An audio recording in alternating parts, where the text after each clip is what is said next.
രണ്ടും ഒരേ ദിവസങ്ങളിൽ സംഭവിച്ച 2 കാര്യങ്ങള്. പക്ഷെ രണ്ടിലും വ്യത്യാസമുണ്ടെന്നോ. ഒരെണ്ണം സന്തോഷാണെങ്കിൽ അല്ലേ അത് മിണ്ടാവാണില്ല. അയ്യോ എന്റെ കൈ വെട്ടി ഒരു ചെടി വെട്ടില്ല പൂച്ചനെ കൊല്ലുന്നത്. ഒരെണ്ണം സങ്കടമാണ്. എന്റെ സത്യം ആരും വിശ്വസിക്കുന്നില്ല. മോഷ്ടിച്ചെന്ന വ്യാജ ആരോപണത്തെ തുടർന്ന് അയൽവാസികളിൽ നിന്നും പോലീസിൽ നിന്നും നേരിട്ട മാനസിക പീഡനത്തിൽ മനം നൊന്താണ് ജസീല ആത്മഹത്യ ചെയ്തത്. നമ്മുടെ എറണാകുളത്ത് മെട്രോ പില്ലറിന്റെ അടിയിൽ ഒരു പൂച്ചപ്പെട്ടു. കുറച്ച് ദിവസമായിട്ട് പൂച്ചപ്പെട്ട് കിടക്കുന്നു.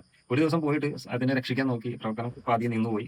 കഴിഞ്ഞ ദിവസം രാത്രി 1 മണിയോടുകൂടി 1:30 അതിനെ പുറത്തിറങ്ങി. കേട്ടറിഞ്ഞവരും അറിഞ്ഞു വന്നവരും കണ്ടു നിന്നവരും പോയവരും എല്ലാവരും അവിടെ നിന്നിട്ട് അവരെ സഹായിച്ചു.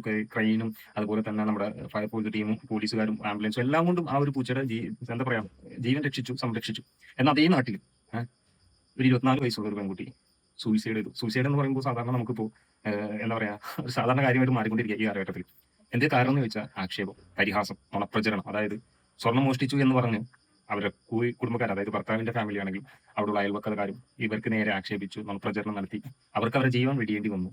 ഞാൻ കുറ്റക്കാരിയല്ല എന്ന് തെളിയിക്കാൻ വേണ്ടി ജീവൻ വെടിയേണ്ടി വന്നു. എഴുതി കുറിപ്പൊക്കെ വെച്ചിട്ടാണ് മരിച്ചിരിക്കുന്നത്. പോലീസുകാരുടെ മുന്നിൽ പോയി നമ്മൾ ഏറ്റവും കൂടുതൽ ഈ പറഞ്ഞ പോലെ ഫസ്റ്റ് നമ്മൾ തേടുന്ന നമ്മുടെ ഒരു സംരക്ഷണം അല്ലെങ്കിൽ നമ്മുടെ ഒരു എന്താ പറയാ നീതി എന്ന് പറയുന്ന പോലീസിന്റെ മുമ്പിൽ പോകുക എന്ന് പറയും. അവിടെ ചെന്നു അവർ കൈമാറ്റി അവരുടെ കേസ് എടുത്തില്ല, അല്ലെങ്കിൽ അതിനെതിരെ ഒന്നും ഒരു ആക്ഷൻ എടുത്തില്ല. പക്ഷേ അവസാന വ്യക്തിയുടെ ജീവൻ കൊടുക്കേണ്ടി വന്നു. 2 കുട്ടികളുണ്ട്. ഹസ്ബൻഡ് എന്ന് പറയുന്ന ഒരു പോങ്ങ് അവനെ വിളിച്ച് വേറൊരുത്തൻ പറഞ്ഞു അവൾക്ക് എന്തോ ചുറ്റിക്കളിയുണ്ട്, അല്ലെങ്കിൽ അങ്ങനെയാണ് ഇങ്ങനെയാണെന്ന് പറഞ്ഞു. അവനത് വിശ്വസിച്ച് അതിന്റെ മേലെ കൂടി ഒരു പ്രഷറോടും കൊടുത്തു. സഹിക്കാൻ പറ്റില്ല. ആ ഒരു വീഡിയോ എടുക്കുമ്പോൾ തന്നെ നമുക്ക് ശ്രദ്ധിച്ചാൽ എത്രത്തോളം അവസ്ഥയായിരിക്കും ആ ഒരു വ്യക്തിനെ. ഞാനിത് ഇതായിട്ട് പറഞ്ഞത് ഈ 2 സംഭവം നടന്നത് നമ്മളെ കൊച്ചു കേരളത്തിൽ തന്നെ 2 ജില്ലകളിലായിട്ട് പറഞ്ഞ എറണാകുളം, കാസർഗോഡ്.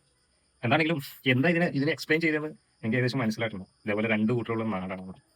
ഒന്ന് കൊല്ലാനും ഒന്ന് സംരക്ഷിക്കാനും. എവിടേക്കാണോ പോക്ക്?